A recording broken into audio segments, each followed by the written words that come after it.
Well, hello. Welcome to another episode of Barbell and Booty. You might have noticed that my co-host Shakira, who's usually to the left of me, is not here today. Unfortunately, she's dealing with some family stuff, but you know what? Like Kobe and Jordan, I'm gonna carry this Barbell and Booty team on my back. RIP to the GO Kobe. And no days off, no weeks off, man. We're gonna keep this shit going. We're gonna keep it going. All right? Let's rock and fucking Hit a button, Morty, give me a beat. Oh man, okay, alright, Trap though, 24, shell cases on the floor. So when I freed up some time on my schedule and decided I want to plop a podcast in here, I know I definitely didn't want to do a fitness podcast, right? Which many people find interesting because I am a fitness trainer, right? And this is the deal, right? You guys know what to do. Like, for the most part, you guys know what to do, right? You know what you need to do to get the results that you want. You know, you don't need another podcast telling you stuff that you already need, that you know already, right? Not need, but know, right? I mean, because a lot of information is out there. We're not saying new shit. You kind of just have to do the work, all right? So for me, the interest in kind of regurgitating a lot of the shit I said already just wasn't there, right? So like, fuck it, you know what? We'll touch on fitness because I do own a gym and I am a trainer, right? But it's not gonna be the main focus of the podcast because you know what?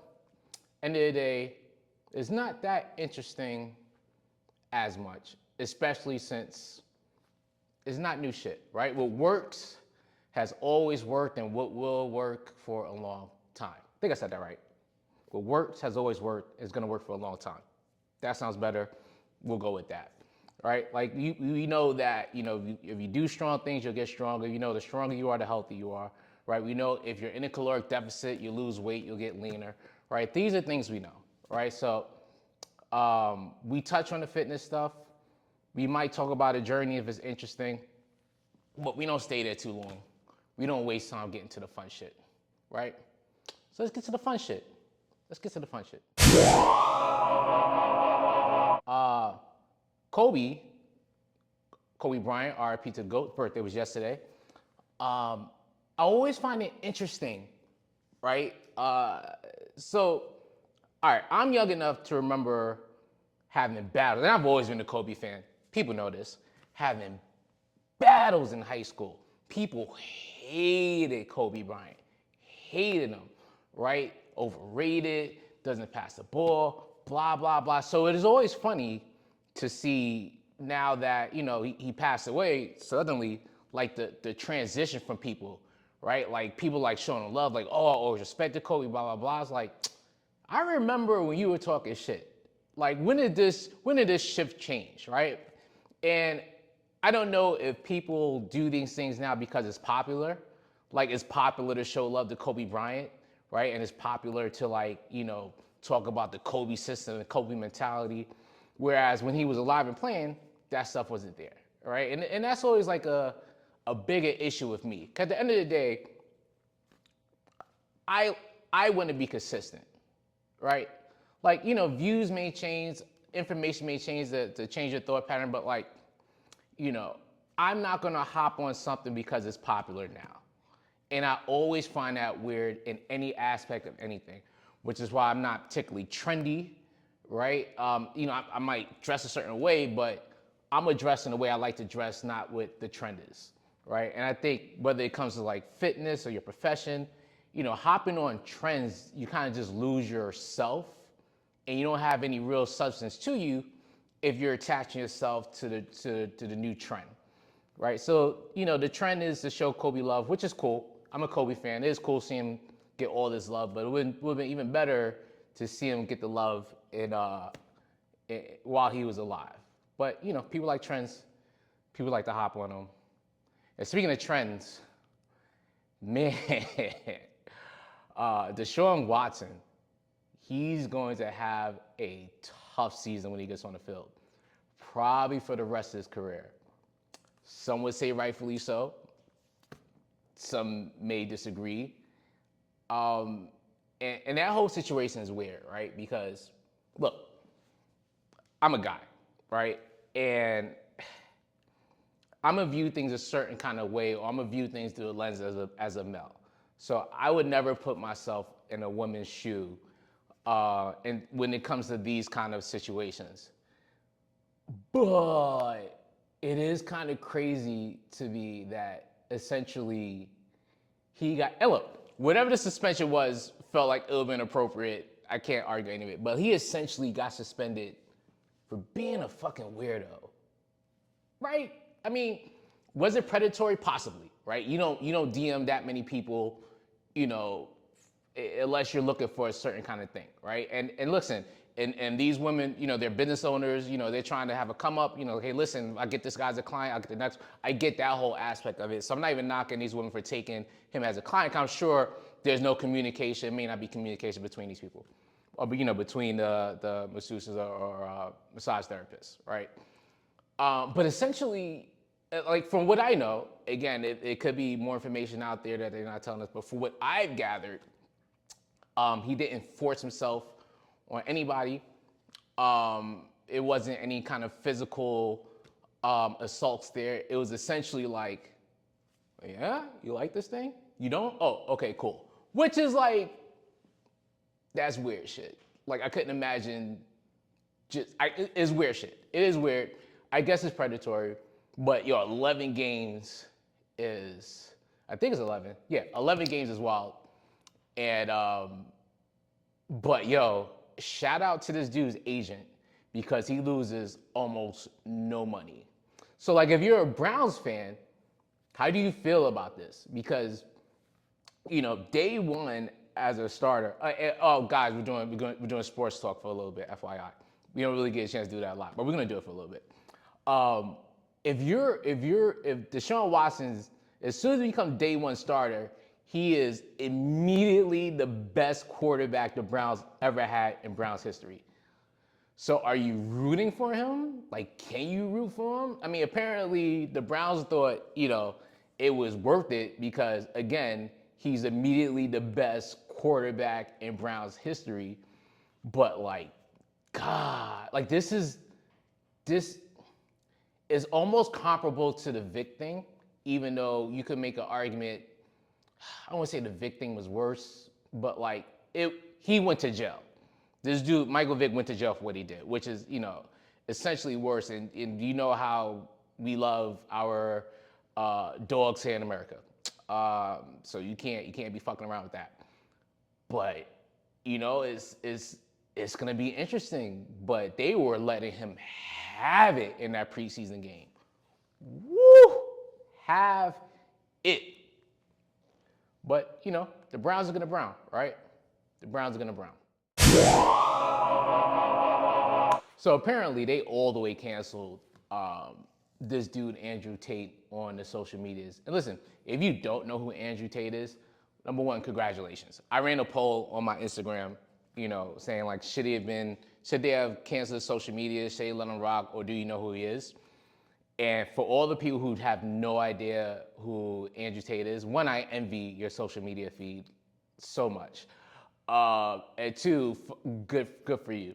So essentially, you know, Andrew Tate is one of those, I think the term is red pill, you know, guys, you know, high value men deserve this, and women don't deserve that, and blah, blah, blah. One of those, right? Not in the same vein as, we'll say Kevin Samuels, RP to him, whereas like he did a lot of that, but he gave it both ways, like men need to be A, B, and C if you're looking for, you know, D, F, and E. I had to think a little bit for those alphabets. Whereas this dude Tate probably more along the lines of aggressive misogyny, right? But, you know, and again, I heard other allegations and stuff that he did. I'm not sure if that's real, and I honestly have no interest in like Googling and looking it up. But like, I never understood, and you know, Samuels get the same thing, the visceral hate they get, right? Like I may not rock with a lot of what they're saying. One, because they're not talking to me, right?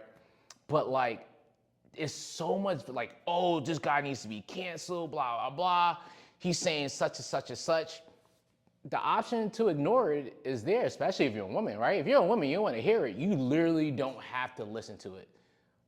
I mean, yeah, I mean, algorithms are different. It's gonna pop on your feed, but you have the option to scroll by it. There's never a need to cancel with that kind of stuff, right? And then you have people saying like, oh, you know, he's setting a bad example for who? He's speaking to adult males, right? If these adult males are listening to these dudes and being like, yeah, you're right, odds are these aren't the adult males you guys are dealing with anyway. Because why would you date anybody taking their advice from another grown man? Okay, this is the thing with advice, right? If me, LaRoy, if I'm looking for advice or I'm listening to somebody, I'm gonna listen to somebody who's successful, right? If I have a business, I'm going to listen to a successful business owner for advice, right? I'm gonna listen to that guy because, you know, I know he took these steps. He may have failed at certain spots, but at the end of the day, he used those failures, he's successful. If you're listening to relationship advice from somebody who isn't in a successful relationship, it feels like that's hustling backwards. Because if they're not in a successful relationship, how can they give you advice on being on a successful relationship? This goes both ways. Like, as a concept, I don't understand it, right? So these dudes are listening to these guys like, yeah, you're right. You know, high value man this, and I'm this and I'm that. So, I mean, like, you know, first of all, I hate that term with a passion, right? Granted, men need certain assets, and that goes without saying, right? Men and women are raised in different societies in this aspect, right? Men need assets for the most part to be valuable, right? And women, for the most part, are told that they're valuable from day one without any kind of assets attached to them, right? And that's cool, right? That's the society we live in, and that's what it is, all right? But at the end of the day, you are who you're attracted to, and you can seek out who you want to seek out without being mad at people who have options, right? Like it's like the people who get upset about women who want to date dudes who are 6 feet and up. It's like, oh, you just want to date dudes 6 feet and up. Like, why are you mad at a preference, right? Women, you know, or the guys who are mad, like, oh, all the, you know, the guy has to be 6 feet, make $100,000, has to have this, has to have that, and you're mad about that, but that's a preference. That's our preference, right? And on the flip side, you know, for women who get upset about, oh, you know, you're fat shaming because you don't want to date me because I'm big, that's a preference, just like you don't want to date anybody who's broke, right? Preferences are preferences, and we all have the right to date our preferences, which makes this whole red pill, women are this, guys are this shit hilarious because it's super unnecessary, right? It's like the equivalent of social media reality TV. It's the same shit. Like, it's irrelevant. Half the shit is scripted because I don't realistically believe most of the people spouting the shit that they spout and believe what they're saying, right? But it's good for clicks and views, so they're gonna do it. And unfortunately, people are gonna flock to it because, you know, I have this saying, people are smart, groups of people are not. And there are plenty of examples that prove that shit to be true. So anyway, this dude, Andrew Tate, you can Google him, is in social media jail. Sorry for the dudes who are following him. It must suck for you guys. For the women who want him canceled, congratulations, you got a W. And look, that's it. You know, shit is weird on social media sometimes. So I got Anchorman on in the background, and it's crazy how, like, I forgot when this movie came out. Actually, I'll look it up. But, you know, that whole run of you know, Zoolander, Anchorman, Dodgeball, There's Something About Mary, Wedding Crashers, all that. 2004, the movie came out. Like, we went so, like, it happened so quick to this culture of, yo, you can't make that anymore because it might offend people. And it's funny because, like, cancel culture isn't new, right? You know, the OG cancel culture has been around forever, right? You know, when your boy Elvis was gyrating his hips, right? Super conservative, cancel culture was out there saying he got devil hips. You know, when fucking NWA came out, we had cancel culture. So like, cancel culture's been around for a while, right? But before, I guess, you know, whether it was studio companies, I guess the money, the juice isn't worth the squeeze, the best way to describe it, right? It's like, all right, is the money we can make, is the money we're gonna make putting out this thing worth the potential pushback that we're gonna get for putting out this thing? You know, in my opinion, it isn't, right? It feels like the people who like it are gonna like it, and the people who picket it probably weren't gonna see it anyway. So just do the thing, man. Just fucking, you know, like you know, whether it's like comedians, movies, just music, do the thing. You know, products, do the thing, right? You know, because the people who complain probably weren't gonna see it anyway, right? You're never gonna lose your fan base. Your fans are gonna be your fans, and fans are gonna create new fans. Right? So like, it's funny, as I just mentioned, Andrew Tate getting canceled, which it feels like he got canceled for other stuff, plus the stuff he was saying. I'm gonna say like cancel culture doesn't really exist. Like, and it does, but it doesn't, right? Your supporters are gonna support you regardless. And I think it's just people wanting to be upset about cancel culture, saying, oh, I can't do this because of cancel culture. Why you care? Why you care? Why you care? Just do the thing. Right?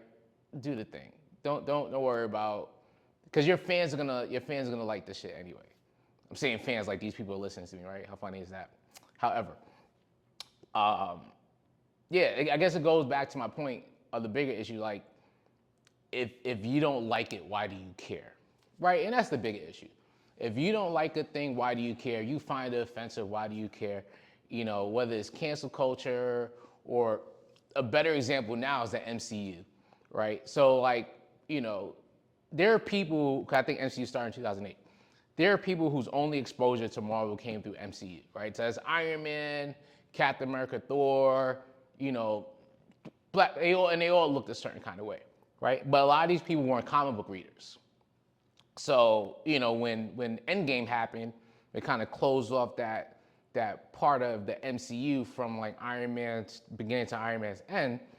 You know, it allowed Marvel to branch out and explore, you know, more of their characters. And then also they got the rights back to them too, and I'm sure that helped a whole lot. But if you're a comic book guy, you're used to like all these different versions of your favorite superheroes, right? It's not an issue for you. You're used to just there being a bunch of content, and you don't have to like all the content. All the content doesn't have to connect, right? And you get that. You're okay with that because you've been reading comic books for a long time.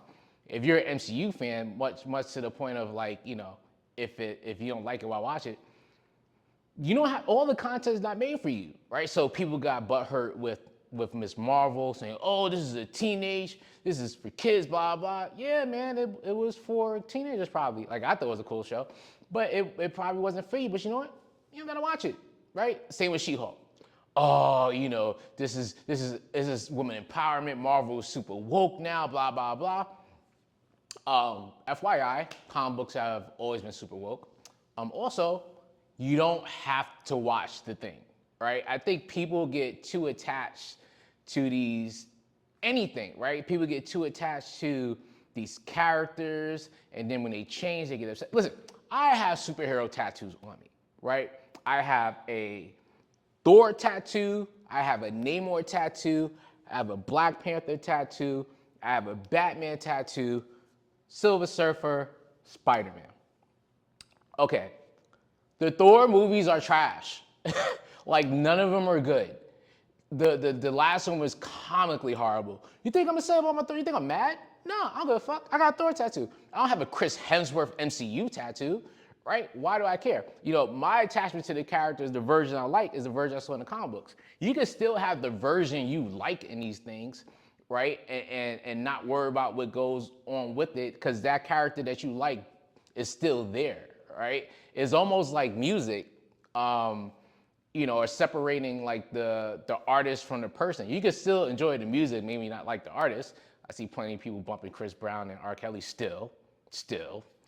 Cardi B still. Nicki Minaj still.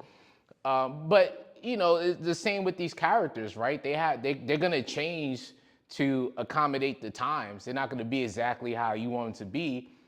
And just because it doesn't fit your narrative, and this is a bigger thing, if it doesn't fit your narrative, you know, that doesn't make the thing bad, it just means you don't like the thing. I'm sure I rambled a bit and jumped around, but you guys get the point. Overall point, if you don't like the fucking thing, don't watch it. If the content doesn't resonate with you, skip it, scroll by it. Period. You'll be a happy person. Trust me, you'll be a happier person if you do these things. I'm not wrong. So in other news that nobody cares about, but I'm gonna speak about anyway because I care. Discovery has bought Warner Brothers apparently and is taking over HBO Max, right? This matters to a small percentage of people, but I'm gonna talk about it anyway.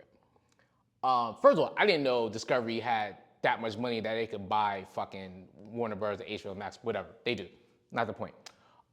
They're killing all the shows that are dope on HBO, but they're replacing it with shows like 90 Day Fiancé and all that other shit, right?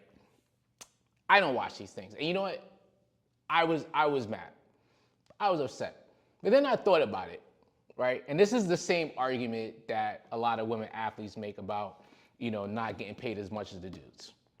If more women or more people watched it, then they would make more money. It's the same concept with this shit. If more people watch HBO original programming, there'd be less 90 Day Fiancé shit. But we all know more people watch the 90 Day Fiancé stuff than these HBO Max shows, hence the shift. What up, Capo? That's my time, guys. My client just walked in. Capo, say hi to the podcast. Hello. I'm doing a Man Wolfpack. Hello. Yep. All right, guys. Peace out. Capo, get over here. Oh, wait. I have to warm up, though. Do both things. We in frame? Squat down so it's working. All right, talk to me. Let's talk about SheHulk first. That's a quick one, it feels like. I kind of forget the end, though, of the first She-Hulk? episode. I forget what happened. I think I need to rewatch it. Captain America fucks! What's the end? Did you not watch the post credits? I did. That was like the big thing. It was a big joke. I don't know what happened. Okay. I definitely watched it, though. Did you like the show? Yeah, of course. Of course you did. See, I told you it's a Capo kind of show. Yeah. You definitely like it. I liked it. Yeah. Yeah. A lot of people are upset Why? for the show. You know why. Because it's a female? show. How dare she say her life is harder than Bruce Banner's show? He had to run from the government. Man. People are upset about that. All right. Yeah. Everyone has their own struggles. She has her own. She has her own, right? So they labeled it a feminist show, which, you know, the guys are gonna guide, right? Anywho, you liked it. I did. Okay. Or I do. It's okay. So far, even though you only watched one episode, out of the Disney Plus shows, I can't. you cannot. You can't either. I didn't even let you finish the question. Yes, I cannot. Any questions for me about She-Hulk? I have to rewatch it because I don't know what. It's crazy. Remember she was in court and then, like, I forgot her name, but she busted through the walls doing like strong shit, and she's like, oh my God, I really like this outfit. I don't want to She-Hulk it out. And then her homegirl's like, you best to She-Hulk it. And she was like, okay. He said, wait, take the shoes off. And she took the shoes. You really don't remember that whole last part? Why do I feel like maybe I don't think I fell asleep. Maybe I like had to stop watching and I missed that part. Okay. I mean, The last piece that I remember, I think, is like the car accident and then her waking up on the island. that's the beginning of the show, Capo. I don't know what happened. We can end it right there. That's really funny.